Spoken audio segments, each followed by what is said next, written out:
Hey, my name is Cassidy Conyers. For those of you who don't know, I'm a 27-year-old widow. My husband died September 29th of 2024. We were married for 2.5 years.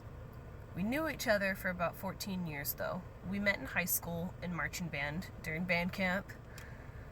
He was the first guy I ever made out with actually. I was a freshman, he was a senior. First guy I really ever had a crush on.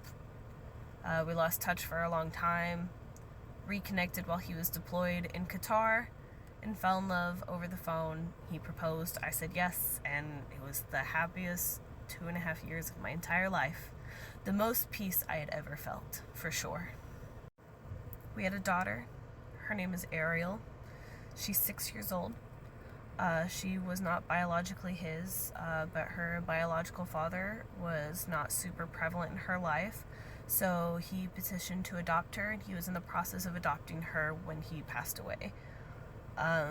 They were the best of friends. He had amazing nicknames for her, like his little nugget or Wonder Bread Jr. But they were what you always see a father and daughter duo to be. That was his little girl. That was her best friend.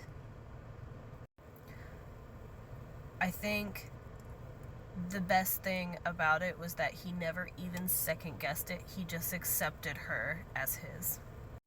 My husband got into a motorcycle accident. That's how he passed away. The day of his accident, he called me a few minutes prior to him leaving on his ride. He had finally gotten a call saying that he was on his way home from being 6 months away in Washington State, doing a job and closing it out and finally coming home. He talked to me, he talked to Ariel. We talked about how much we loved each other. He got to talk to Ariel, tell her how much he loved her, how proud he was of her, and that he was going to be home in a few days after being gone for so long. A few hours later, I tried to call. It went straight to voicemail. I checked on Life 360. It was black and white. I thought he was going through the mountains. I tried calling a couple hours later. Again, no answer. And then 8 p.m. rolls around. I receive a call from Washington, thinking it was my husband. Maybe he was using a friend's phone. It was the police, telling me that he had been in an accident. An 83-year-old woman took a wrong turn, didn't look where she was going, and there was a perfect T-bone, and he exploded on impact.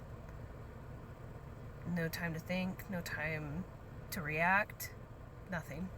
Just gone. I said that they were joking. I thought it was a sick joke. I didn't want to believe it. Because, we had just talked to him. He was supposed to be home. All I remember is screaming so loud. I fell to the floor, my phone fell to the floor, and my mom came running. My daughter came upstairs asking me, "Mommy, what's wrong? What's wrong?" And all I could say was, "Seth died. Seth died. They're saying he died." My mom had to answer the phone call because I couldn't handle it. How do you tell your daughter that her dad died? The only dad she's ever really known died. It was the scariest, most heartbreaking moment of my entire life.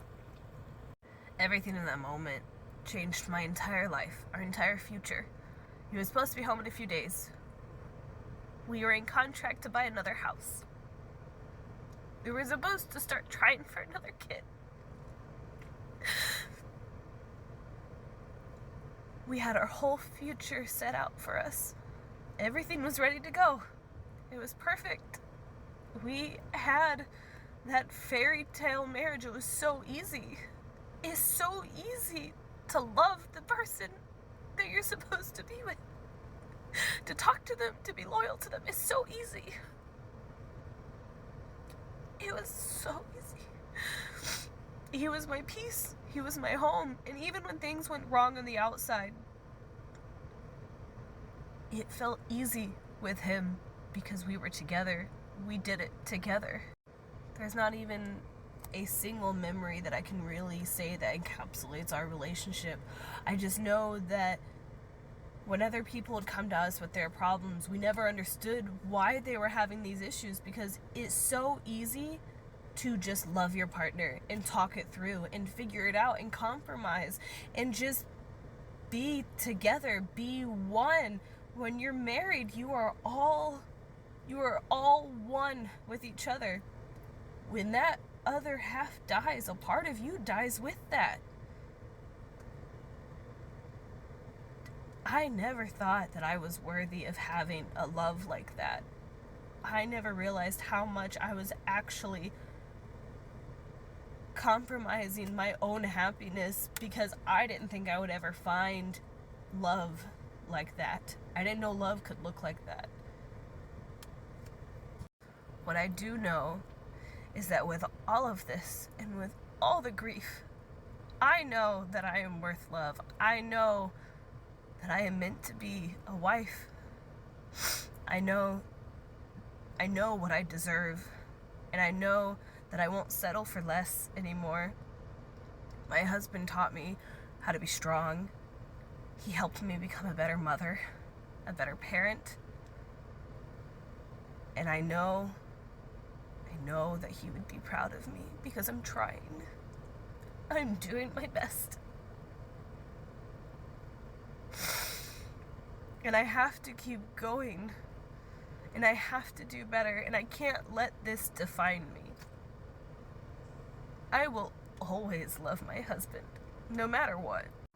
Posting my grief and my story on here has helped so many of you guys, and that is what has helped me get through my grief and grow and just keep going in my day-to-day. Knowing that I'm helping somebody helps me. Knowing that I am able to keep going for my daughter helps me.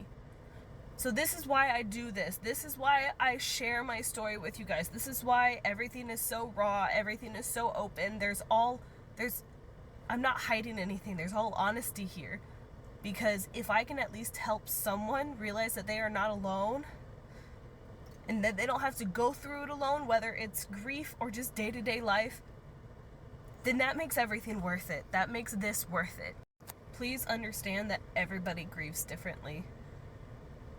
Whether it's crying, whether it's not crying, whether it's finding friends or not finding friends, whether it's getting into another relationship or not getting into another relationship, whether it's completely starting over or not starting over, you never know what grief's going to look like until you yourself experience it.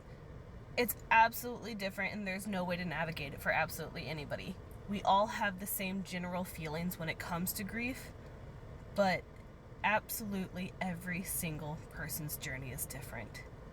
And you can't judge it because you haven't been through it. And even then, you still can't judge it because you are not that person.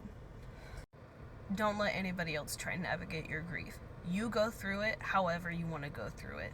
Grief is dumb, it's stupid, but it's a consequence of falling in love. It's a consequence of having love, whether it's friendship, family, your soulmate, your loved one, your spouse. It doesn't matter. No one can tell you how to grieve.